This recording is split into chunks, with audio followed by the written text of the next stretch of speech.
Assalamualaikum warahmatullahi wabarakatuh. Selamat sejahtera, salam satu Malaysia, #kita jaga kita. Nama saya Puteri Balqis Kisina binti Nasrin. Saya merupakan pelajar tingkatan 4 dari SMK Bandar Tasik Kesuma. Saya dilahirkan di Negeri Naungan Cik Siti Wan Kembang, iaitu Negeri Kelantan. Di sekolah, saya menyertai pelbagai jenis aktiviti yang berkaitan dengan kurikulum maupun co-kurikulum. Seperti contoh, saya merupakan ahli jawatan kuasa pengawas tingkatan 4 SMK Bandar Tasik Kesuma. Saya juga merupakan naib pengurusi Persatuan Permainan Bola Jaring, serta saya juga merupakan ketua editor sidang redaksi majalah sekolah SMK Bandar Tasik Kesuma.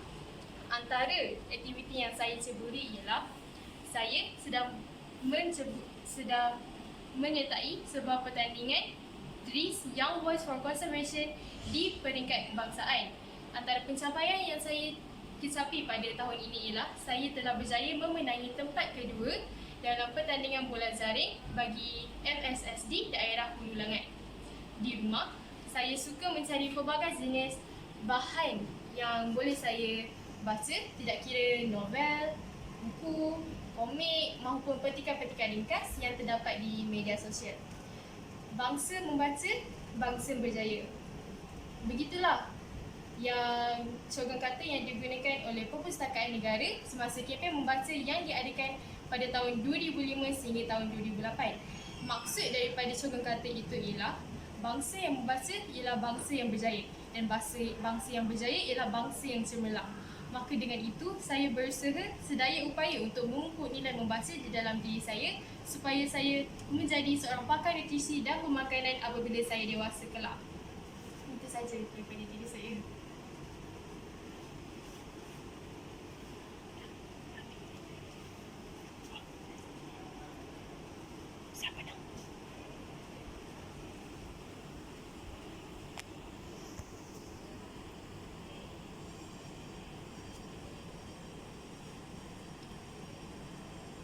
Sebagai seorang yang suka membaca, sudah tentunya saya mempunyai banyak koleksi bahan bacaan seperti buku-buku, dan juga saya telah merancang untuk membaca banyak lagi buku-buku pada masa hadapan. Untuk program Nilam di sekolah, saya telah membaca antara 300 buku dan ke atas. Manakala pada hari ini, saya telah memilih 5 buah buku kegemaran saya. Tegasnya ialah 4 daripada buku yang saya pilih pada hari ini terdapat di perpustakaan sekolah. Ini menunjukkan bahawa perpustakaan merupakan antara tempat kegemaran saya apabila waktu rehat maupun waktu senggang di sekolah. Buku pertama yang menjadi kegemaran saya ialah Kampung di Tebing Sungai, Mama Mondok Buka Bisnes yang ditulis oleh Suraya Hussein. Buku kedua kegemaran saya ialah Juara Bola Sepak yang ditulis oleh Iskandar Hafiz. Selain daripada buku, saya juga gemar membaca bahan-bahan bacaan, contohnya seperti brosur. Brosur yang ini bertajuk Muzium Sejarah Kuala Selangor juga terdapat di Perpustakaan Negara, di perpustakaan sekolah saya. Namun begitu, selain daripada buku-buku yang terdapat di sekolah, saya juga mempunyai koleksi buku-buku saya tersendiri, dan saya mempunyai penulis buku kegemaran saya iaitu Hadi Fayat. Saya mempunyai banyak koleksi buku Hadi Fayat, namun karya beliau yang menjadi kegemaran saya ialah buku yang bertajuk Ketika Azazil Berputus Asa. Sebagai seorang pelajar, saya gemar akan mata pelajaran sejarah. Maka dengan itu, buku yang menjadi kegemaran saya ialah buku yang bertajuk karya agung yang bertajuk Hikayat Meru Mahawangsa, juga terdapat di sekolah. Itu cikgu buku 5 yang saya nak terang.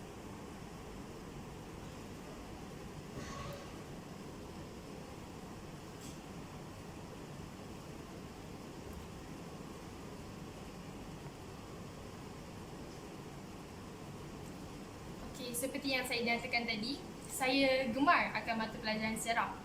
Maka dengan itu, saya sering menonton filem-filem ataupun movie yang berkaitan dengan sejarah, tidak kisah sejarah Melayu ataupun sejarah Barat.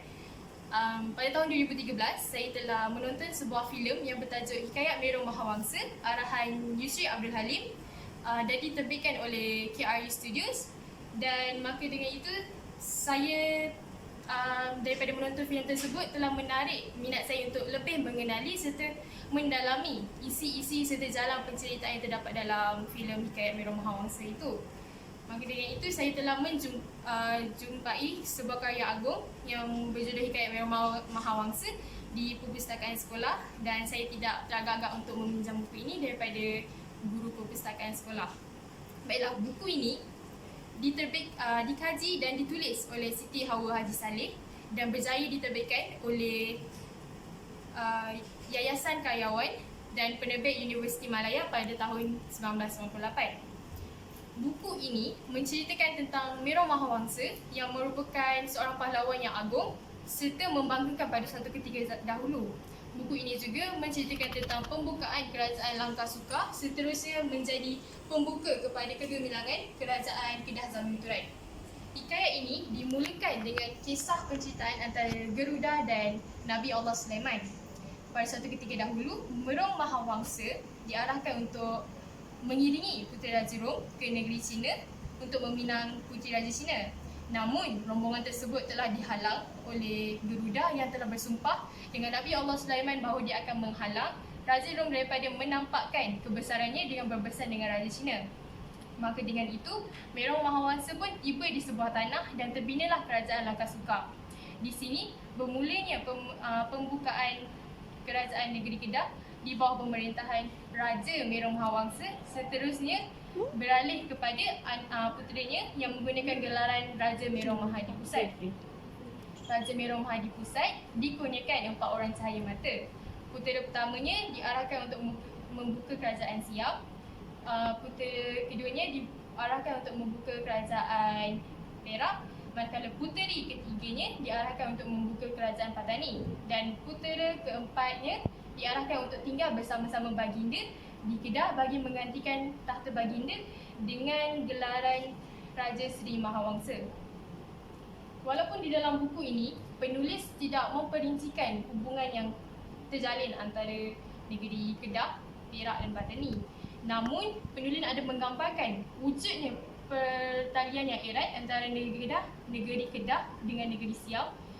Hal ini dapat dibuktikan dengan penghantaran bunga emas dan bunga perak daripada Raja Negeri Kedah kepada kekandanya iaitu Raja Negeri Siam setiap kali kekandanya menerima putera. Tambahan pula, buku ini ada menyingkapkan kisah di mana Kerajaan Kedah mengalami pergolakan iaitu semasa pemerintahan Raja Ong Mahaperita Deria atau lebih dikenali sebagai Raja Bersiong. Saya yakin ramai antara kita yang kenal dan tahu tentang kisah Raja Bersiong, dan kita dapati bahawa Raja Bersiong telah menzalimi rakyat baginda dan seterusnya menyebabkan baginda tersingkir daripada tahta baginda. Kemudiannya telah digantikan oleh anak putera baginda yang menggunakan gelaran Raja Fraong Mahawangsa. Semasa pemerintahan Raja Fraong Mahawangsa, kegemilangan Islam serta ajaran Islam telah mula tersebar bertitik tolak daripada pengislaman Raja Fraong Mahawangsa. Kemudian gelaran Raja Fraong Mahawangsa telah diubah kepada gelaran Sultan Muzaffar Shah.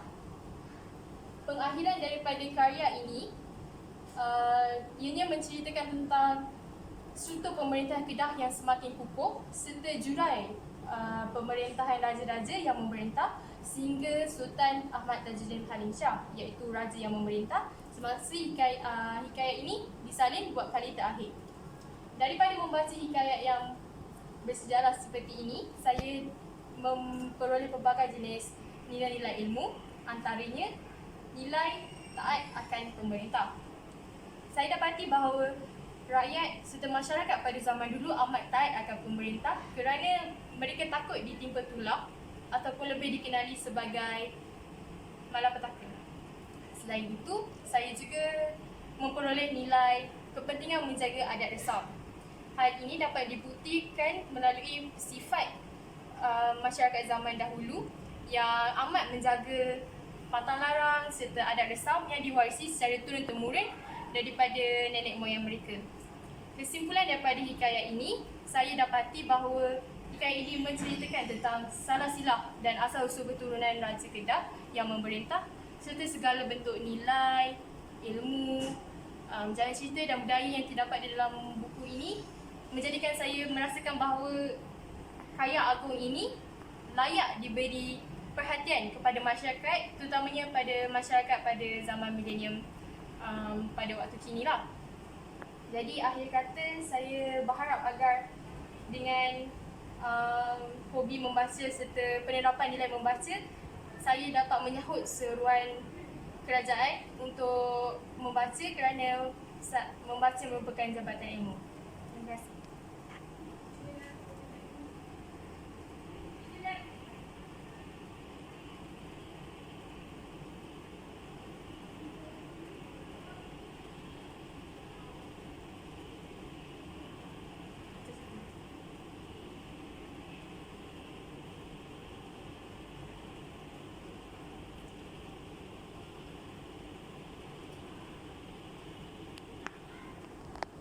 Kepentingan mempelajari sejarah sebagai generasi muda ialah, bagi saya, sejarah merupakan asas kepada pembentukan dan juga kegemilangan negara kita pada hari ini.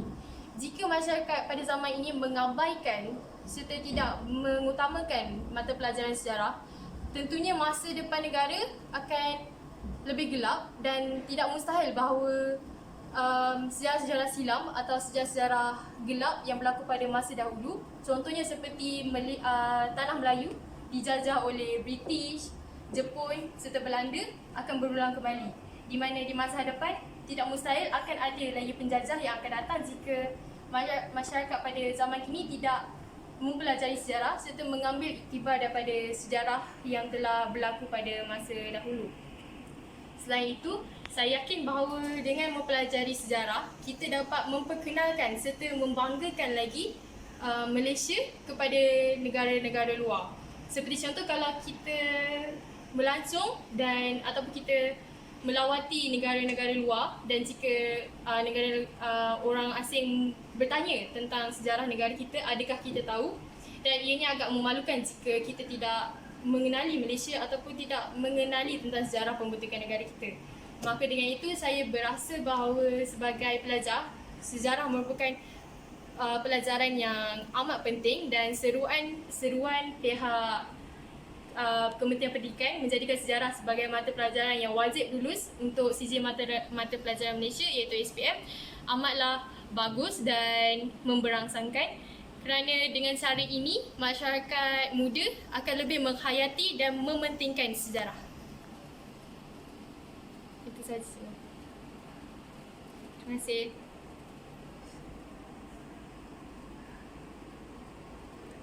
Baik, cikgu. Sama. Okey.